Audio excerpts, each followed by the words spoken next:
The format for this meeting is an interview with an alcoholic, the hot seat, inside the alcoholic studio.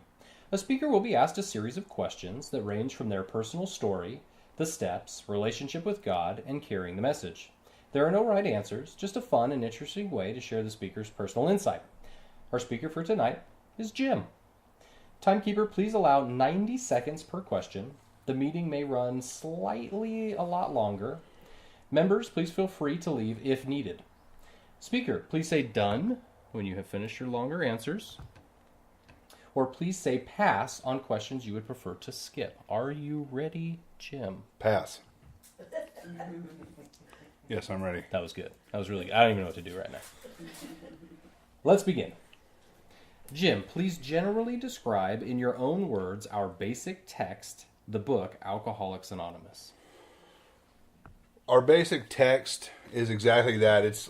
I was taught it's a textbook. It's something we study and we practice what is inside the book, and that's how we sponsor.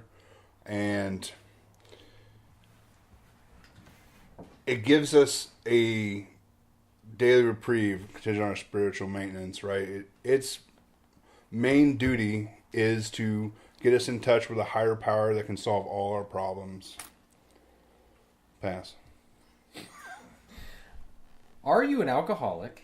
And if so, what personally makes you an alcoholic? Yes, I am an alcoholic. And I know that because somebody told me so. Oh, no. They did tell me that. So what makes me an alcoholic is I can't stay away from a drink or a drug, right? I have to have it because I suffer from an allergy of the body. And so I find it very difficult to stay away from it. And then once I start, I can't stop. Okay, even though I would like to, or I should. And I'm out. I don't have a choice against the first drink or any drink thereafter. What does the concept of anonymity mean to you? Well, the concept of anonymity is mainly for outside the meetings, okay? It's to the rest of the public, because I can't, I don't give my full name being interviewed like this for a podcast because I don't want what I say to affect the rest of AA. So we are anonymous in that fact. So, press, radio, television, films, and the internet now, it should be added. So that's where anonymity I get. Amongst each other, I agree with knowing first and last names and being involved with each other and meeting outside of meetings and things. But that's what I got with that. I'm done. Please give us a brief sketch of your drinking career up to the time you quit.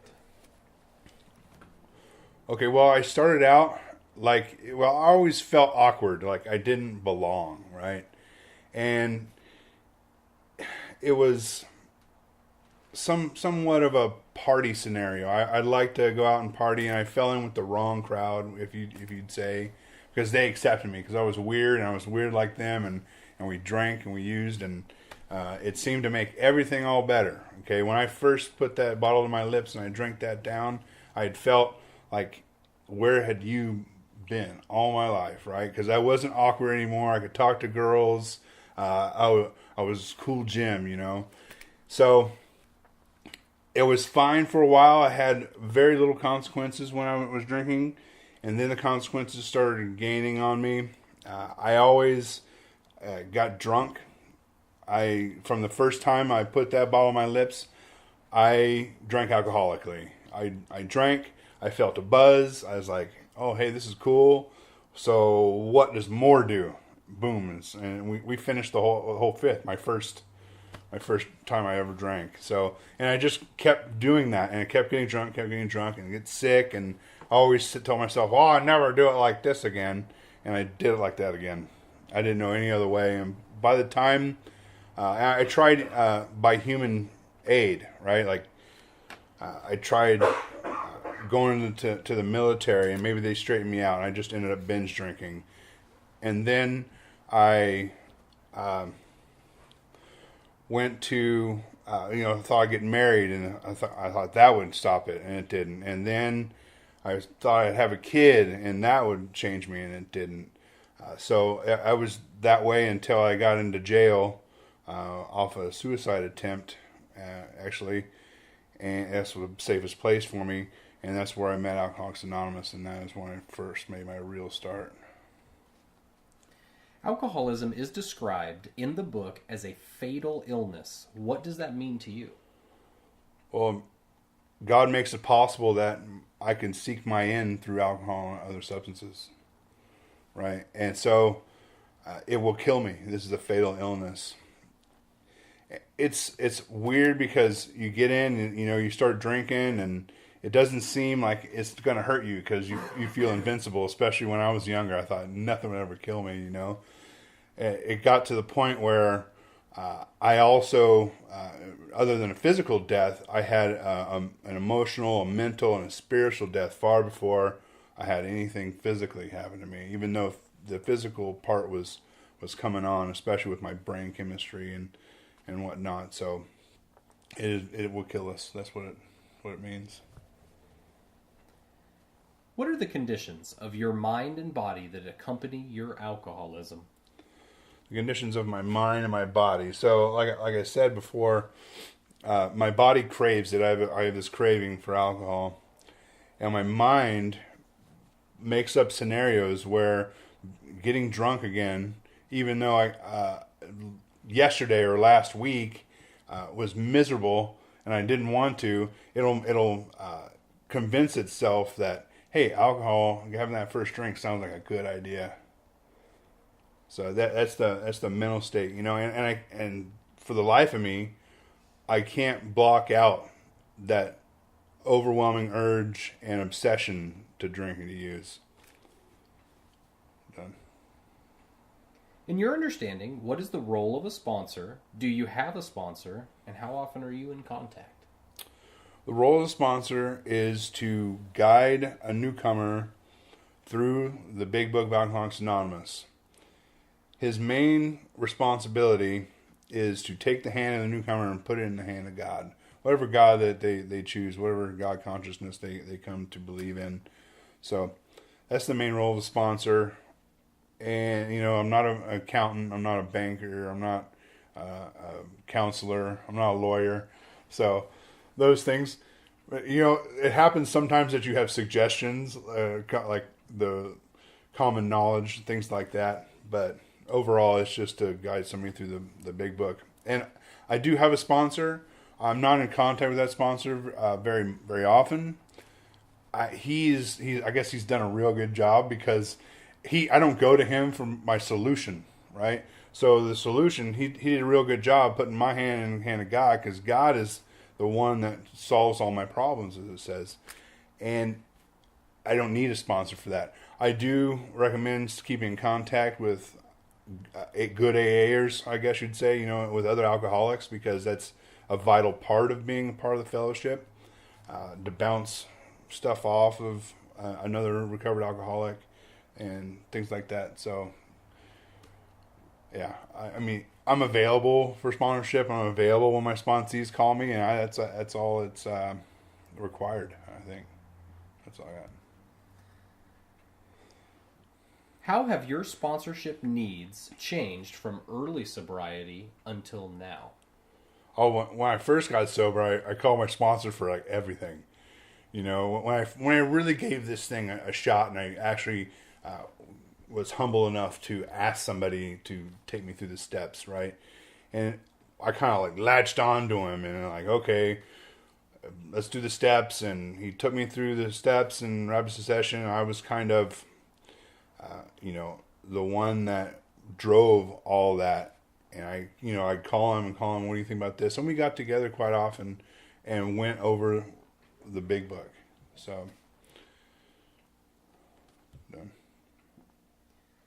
Have you completed the 12 steps? And if so, what is your suggested time frame for completing the steps of Alcoholics Anonymous?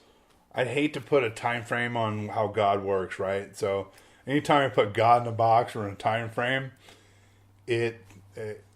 I'm appalled at how poorly things turn out. So I always tell my sponsees that we need to be done in rapid succession, right? So as soon as you can do them, we do them, right? And you can only tell you tell an alcoholic, like, oh, we get it done in a week, and then he takes 2 weeks, and then, it's hard enough to say, hey, I'm putting myself out here, and you're not fulfilling your end of the bargain. So I kind of just let them do it at their pace. I give reminder calls and things like that, like, hey, how are you doing on this step or whatnot? But I don't badger them for the most part. But rapid succession, as quick as possible. I always tell them that if you're a drowning man and this book and doing these steps is your lifesaver, so how long do you want to splash in the water and your head go under and you almost think about drowning? And that's the thing, is so you want relief from this thing we call alcoholism, then you get into the book, you do the work and the steps, and get recovery done. In your own words, please describe steps 1, 2, and 3. Well, see, when I got here, I did 1 right away, and I admitted I was powerless of alcohol, but not too powerless, right? I always had that kind of reservation when I first got here. Like, maybe they can teach me how to drink. I didn't know exactly what Alcoholics Anonymous was all about. My life was definitely manageable because I had courts and other authorities managing it for me. Okay, so if you're anywhere around that scenario, then your life's unmanageable, right? And past due bills, and worst credit in the world, all kinds of things. Financial disarray, emotional disarray. So I can definitely see it was unmanageable, but I didn't want to admit powerlessness over alcohol. And so when I got into the steps, they said, well, now you have to concede to your innermost self that you're an alcoholic. So I was like, oh, well, concede to my innermost self. I had to look it up, right? And utter surrender is what I came up with. I had to surrender to the fact and accept the fact that I am controlled by alcoholism, right? Alcohol. And there's no way out for me. I'd passed the point beyond return. I can't go back and control and moderate my drinking anymore. And they proved that to me over my story, right? You open up and tell your story to your sponsor or another alcoholic, and they say, oh, well, that's definitely alcoholic behavior, right? And they qualified me right off the bat, and I qualified as an alcoholic, as I mentioned earlier, why I'm an alcoholic. And then 2, I came to believe, right? So I came to the room, and at first I believed that you guys believed, okay? And then I kind of came to believe that, hey, I could choose my own higher power. And my second step, I was raised in the church, and so I had a mean resentment against God, like a lot of us do. And so my step 2 is, okay, God, let's start over. I don't know who you are. I thought I knew, but I was wrong, and just show me who you are. And then obviously they used my story against me, and that I was insane, because usually people don't paint their face up like insane clowns and run around the woods naked with weapons. And so I was like, yeah, you're probably right there, And then 3, I got on my hands, I got on my knees and held hands with my sponsor, and we said the 3rd step prayer, right? And so it's really powerful. I had to quit playing God for one, and I had to understand that I was driven by selfishness and self-centeredness. And it's really great about the 3rd step prayer is that, I had a new employer, and all I had to do is I had to keep close to him, perform his work well, and he provided everything that I needed. And we could lose our fear of today, tomorrow, and the hereafter we were reborn. I love that part in the 3rd step promise. And that's what we get when we turn our will and our life over to the care of God, even though you don't understand Him. That's all I got. What does your unmanageability and self-will look like? Unmanageability, when I control things and I get my feelers hurt a lot, right? So when I try to control stuff and somebody says, oh, well, has an opposite opinion and like, well, that person doesn't respect me. And it really comes with, I'm married to an AA, and she likes to check me sometimes, which is really good because I need checking. And I don't know how to, I try to control things, like I said, and I get bent out of shape, and then everything is kind of like crazy around me, and I keep falling behind. It seems like I keep falling behind, and that's because I'm trying to do it myself. I'm not letting God guide it and doing exactly what I need to do at the right time. Does that answer your question? Well, yeah, I would say so. We could take a group conscience on it if you'd like. I don't know. Question number 12 of 35. What is your concept of a power greater than yourself, and how are you turning your will and your life over to it? Oh, that's huge. The concept, like I said, I just said to God to start over, and I consigned myself to grow spiritually, and however that looks like. I entertained all concepts of God and how other people in the rooms saw God, and listening to the truth. Truths, the core nugget of the beliefs. And God has shown more and more and more of His face to me, and that's because I try to keep my mind open, like it says in How, right? Honesty, open mind, and willingness. So if I'm honestly seeking God's will and His direction, then I can't have my preconceived notions of who God is or what God is, right? And so He just kind of has shown me through my walk, through my journey, the truths that He appears to me, and most of, I guess my concept could really be brought into understanding of the first guy who brought AA into through H&I into jail, and that he was an atheist. An atheist brought me to my belief, right? And I've been kind of circling that whole thing, and God is the spiritual principle. He's principle. Like in a lot of religious books, they refer to Him as the principle. Perseverance, courage, love, honesty, humility, right? And so that's kind of what I know about that. And how I give my life is it's 84 through 88. It tells me exactly what to do, how to pray, right? And that's good to start for the newcomer that doesn't know how to pray. It teaches you how to pray. And it's gotten to where the point where I just pray for His will, like your will, not mine, be done. And I can practice my will along these lines, the book says. So, and I kind of just wake up and ask Him to help me show pity, patience, tolerance, kindness, and love to all my fellow man, and then I start praying and just let the conversation happen, and then listen and meditate to what He has to say. And it's surprising the things that come to mind, right? And that's how I keep the reprieve, and I just open myself up to all day instead of just saying the prayer and then going on about my day and closing myself off to God, which can happen. You just pray and then don't mean anything you just said, right? And so I just kind of consign myself to, all right, be willing to keep my mind open throughout the day and have Him direct me to what I should do. Please briefly describe your experience with steps 4 and 5. My experience with 4 is I did it because I had to, and it's necessary because I have to take an account of my attitudes and actions in my life, right? Because it's just like Bill was a big businessman, so he had to take inventory, right, of the good and the bad, and see where you're at. So it's definitely necessary. I felt like crap after I did it. I'll be honest with you. I looked at my life and I was like, wow.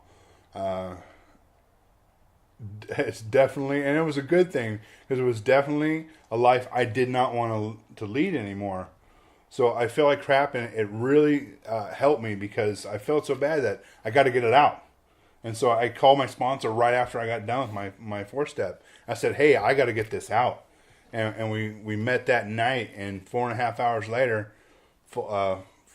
we were done with 5, and there was things with 5 I didn't put down on paper.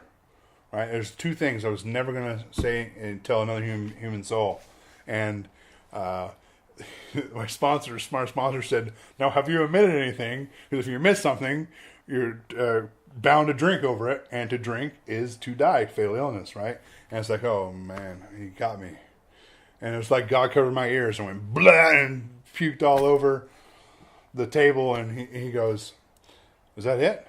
I said, "Yeah, that's it." And I was shocked when he didn't have a pale face or anything, and like, "Oh my God, you're a horrible person," you know. He's all, "Well, let me tell you, this is my experience, what happened to me." And so after that, it felt like the world was lifted off my shoulders. I could hold my head up high because I didn't have that weight anymore, and it prepared me for the next steps. What does the exact nature of our wrongs mean to you? So it's self-explanatory. Exact, right? Exactly what happened, and the nature to me is what led me there, right? So I have, and that's done in the 5th column or 4th column, however, whatever columns you do there, is my defects of character, right? That's what got me to my wrong in the first place. So that's the exact nature of my wrongs, and I have to come clean about what I did, right? Where I'd been selfish, dishonest, self-seeking, and frightened, and what I did to have that defect show up. So that's what I got. Please briefly describe, in your own words, steps 6 and 7. Well, 6 is being ready and willing to have God remove these defects. And at first you're like, why wouldn't you want all these defects be removed, right? And I got to think about, hey, some of these defects I like. You know, and a lot of them I found that these defects in my past I used to survive, right? I came from off the street, and a lot of the work in the room and, you know, manipulation and whatnot helped me survive, right? But now we get in Alcoholics Anonymous, those things are no longer helpful. You know, we no longer need to live that way anymore. And step 7, page 76, 1 paragraph, right? So you say the prayer, and whether it's with somebody or by yourself, I was by myself, and I did it after my 5th step because that's what we're directed to do.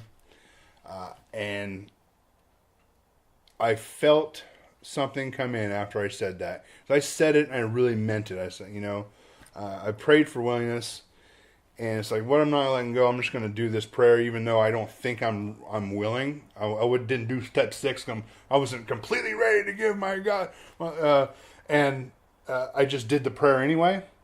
And he came into my life. You know, he came into my being. And that's the point where it says God is deep within us, right? Deep down every man, woman, child is a fundamental idea of God. And I felt it come from within, like a wellspring, sprung up and through the muck and the mire, and now it lives and breathes in me. What are some of your character defects, and how are they being removed?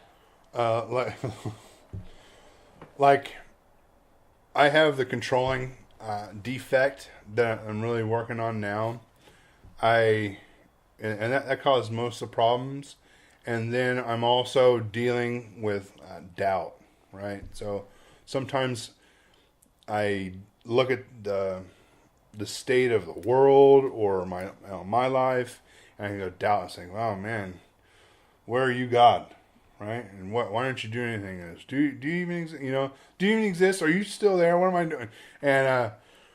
And through my control, and that's through fear. I control things because I'm afraid to let go. Because if I feel that if I'm not in there doing something, then it's all going to go to hell, right? Which usually when I'm in there doing something in my self-will, it all does go to hell, right? But if and that's what they're being removed through situations. Like God puts me in situations in my life where it requires me to let go of control, or it's painful.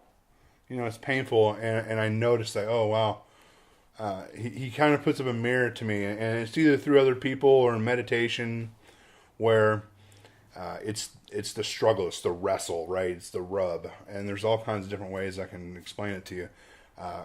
But it's apparent to me when there's that disruption in the force, as they say, right? So, but I have the solution. I can just go back to God and say, all right, God, what do you want? What do you want me to do here? I don't know what I'm doing. I'm sorry I took the wheel back. You continue to drive, and I'll be the passenger. So that's what I got about it. My manageability. Please briefly describe steps 8 and 9. 8 and 9. Well, 8. I have the list from 4. I had to write kind of some cliff notes on my 8. I actually did write an 8 list. Because I wanted to, when I made these amends, I was going to make these amends. I wanted to know exactly kind of what I was saying, where I'm going to put my defect in here, what I was wrong for, so I didn't go and completely go off script, And 9, I thought I was going to take a break when I got done with 8. I was like, oh, I got my list, I'm going to take a break, And my sponsor's like, okay, we do this in rapid succession. You're free to do what you're gonna do what you're gonna do, right? So I can't make you do anything in Alcoholics Anonymous. So, but do me a favor and promise me this, that you'll pray for willingness.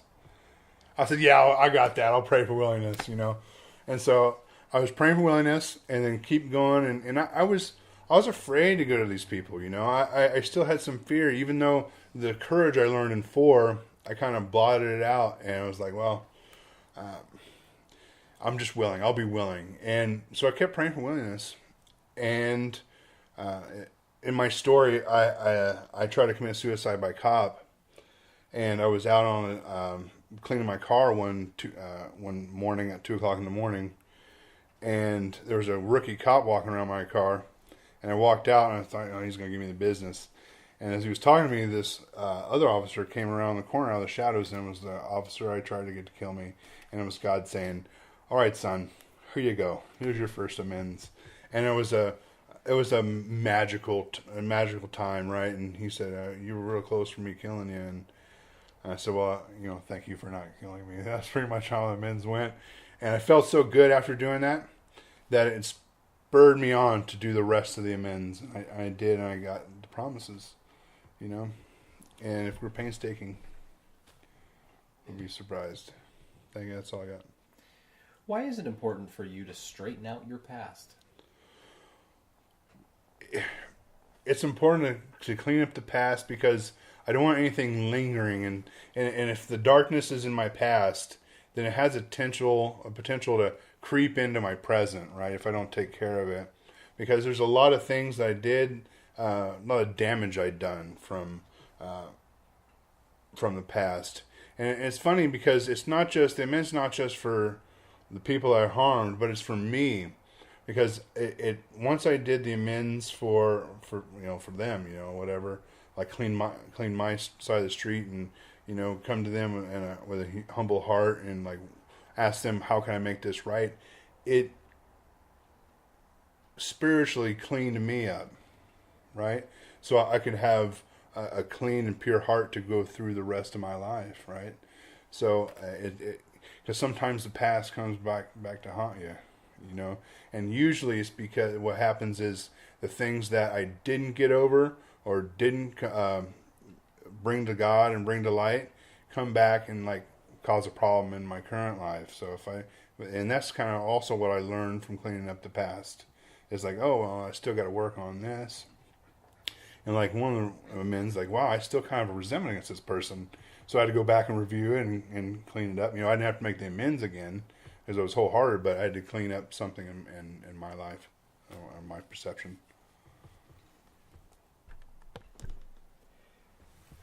When you were actively drinking, did you drink whiskey in your milk? No, I didn't.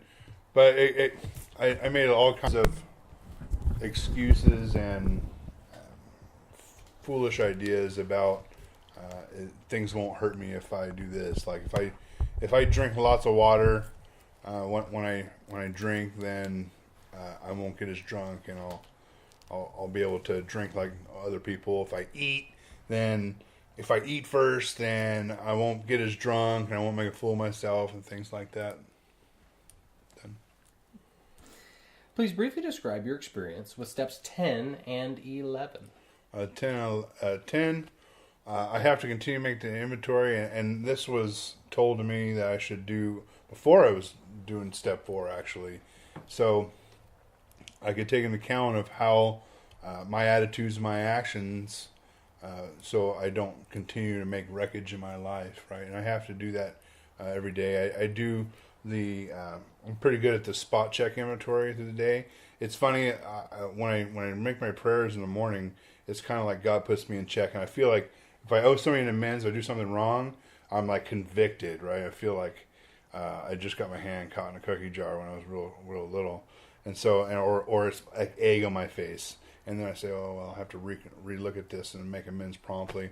And then 11, like I said, I pray in the morning, throughout the day, and I thank Him at night, and I review my day and see where I can improve. What does meditation mean to you, and how do you practice it?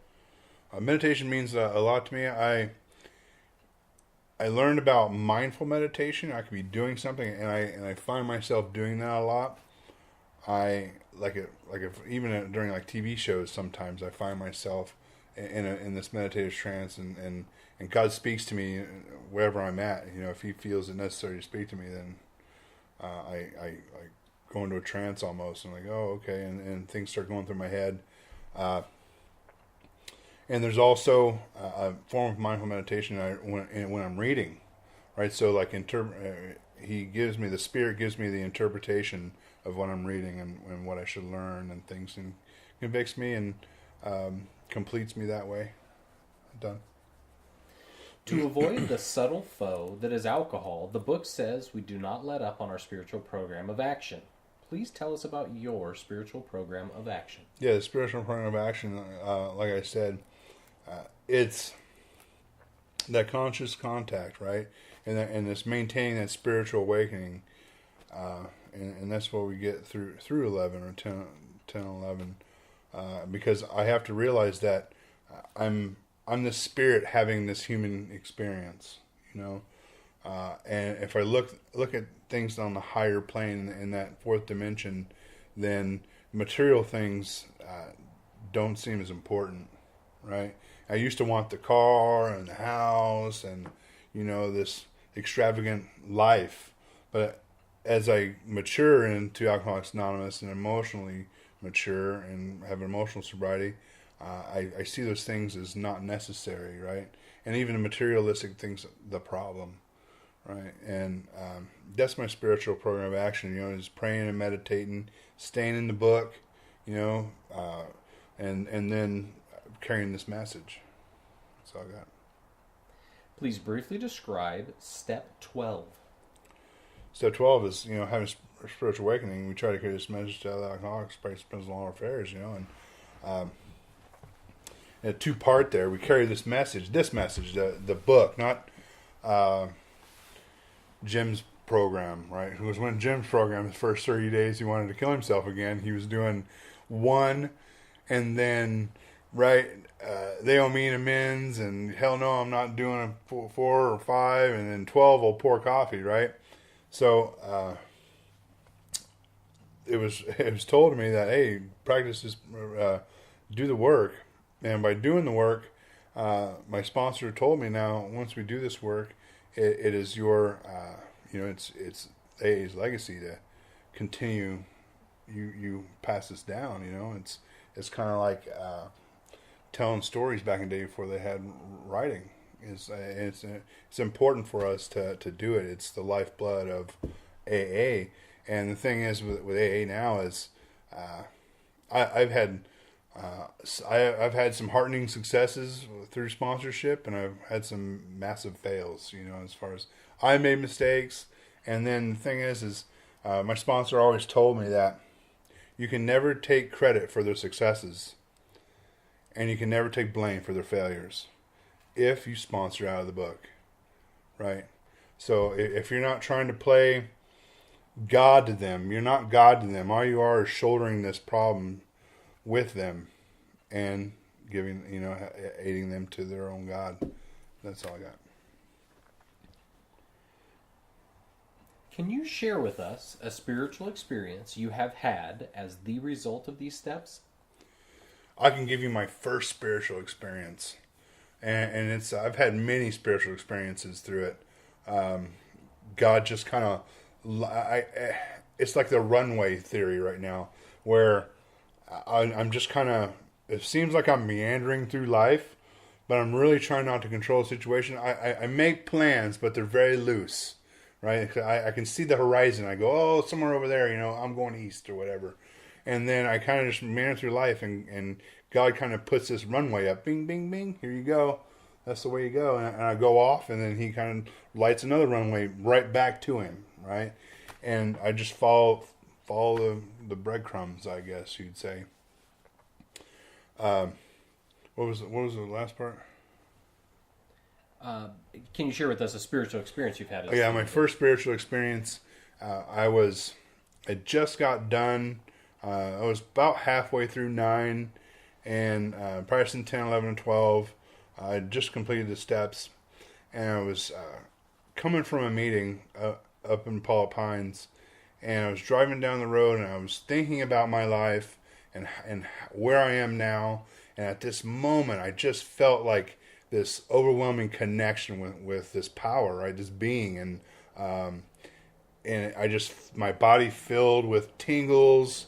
And I was just super connected, and it felt so good that I was crying. It was the first time I ever cried for joy. I cried for joy. What is the message of AA, and why is it important to carry this message? Right, the message of AA is if you have this problem of alcoholism, we have a solution through a spiritual experience, right?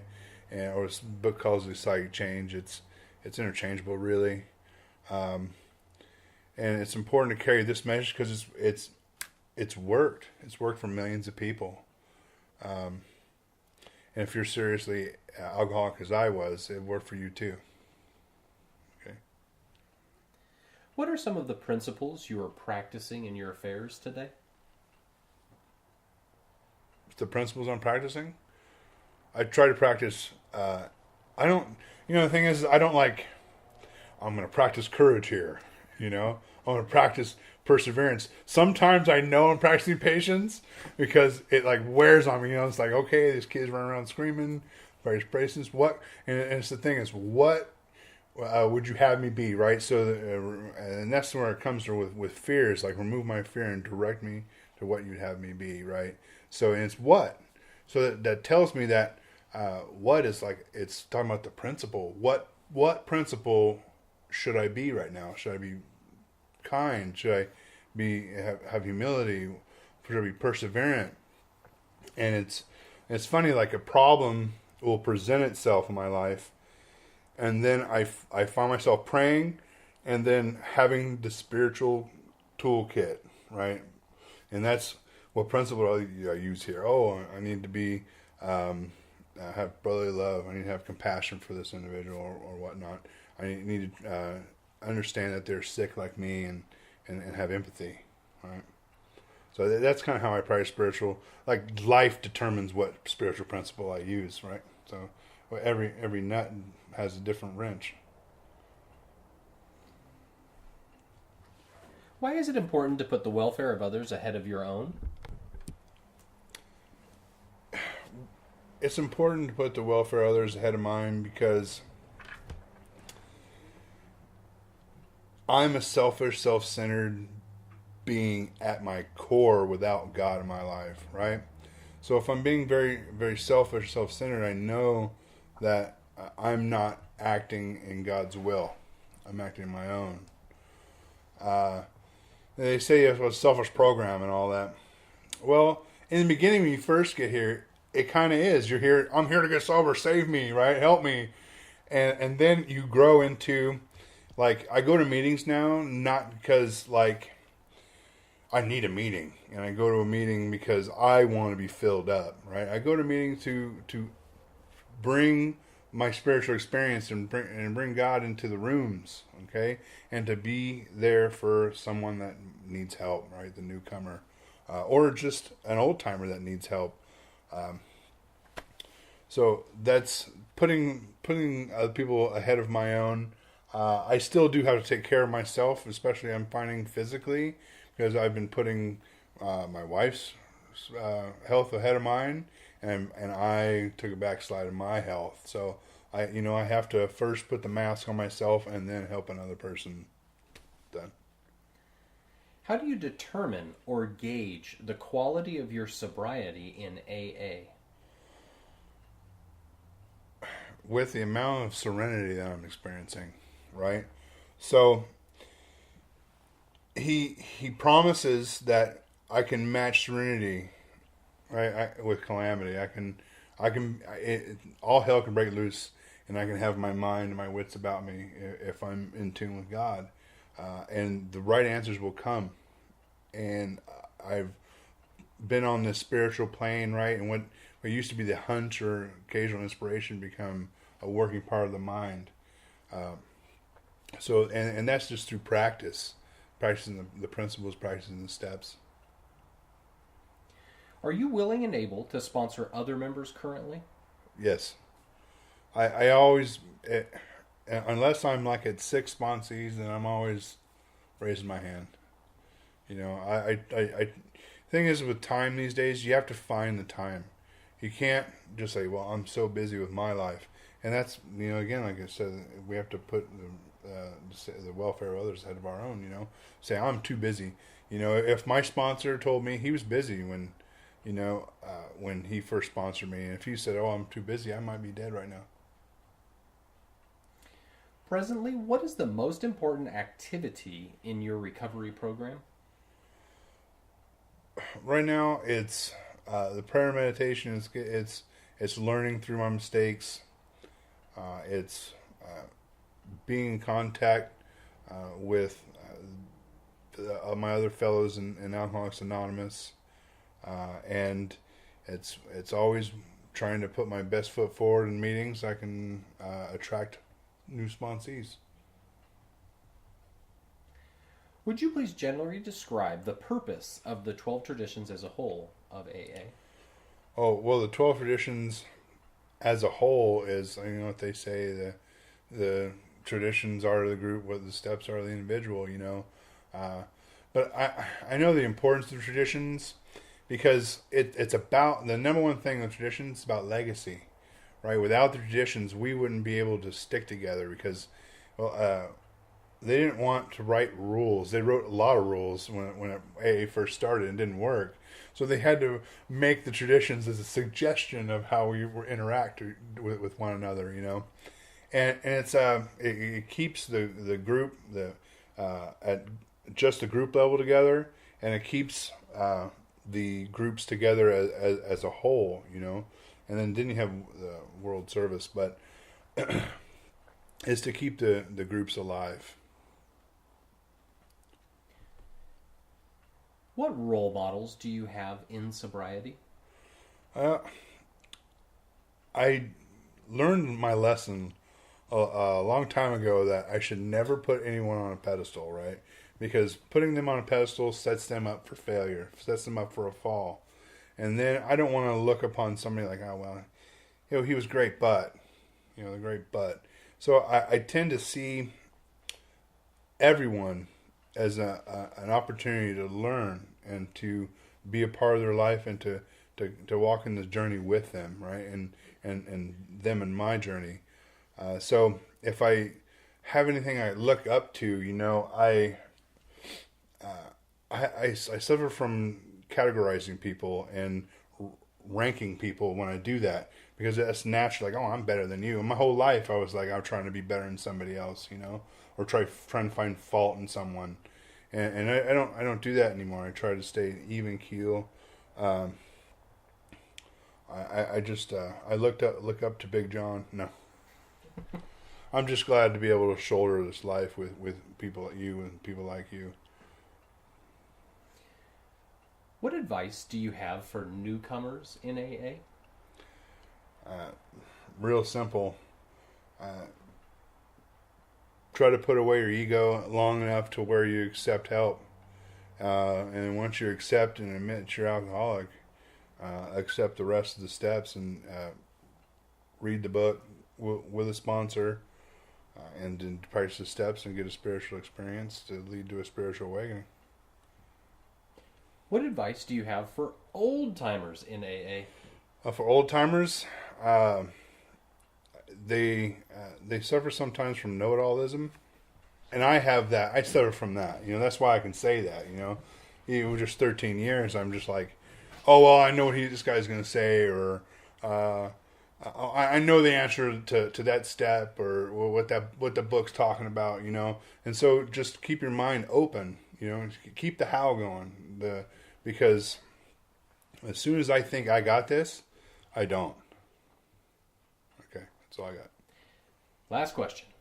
Can you please describe what this experience was like? It's an amazing thing. It was very insightful.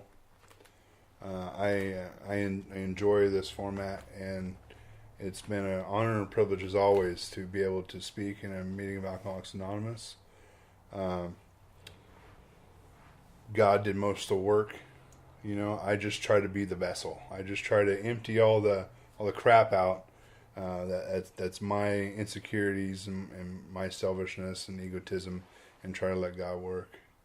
And sometimes it works out. Most of the time it works out beautifully if I do that. Well, thank you, Jim. I appreciate you having the willingness to do this. Just real quick, I'll read this from the old preamble to close the meeting. I wish to remind you that whatever is said at this meeting expresses our own individual opinion as of today and as of up to this moment. We do not speak for AA as a whole, and you are free to agree or disagree as you see fit. In fact, it is suggested that you pay no attention to anything which might not be reconciled with what is in the AA Big Book. If you don't have a Big Book, it's time you bought one. Read it, study it, live with it, loan it, scatter it, and then learn from it what it means to be an AA.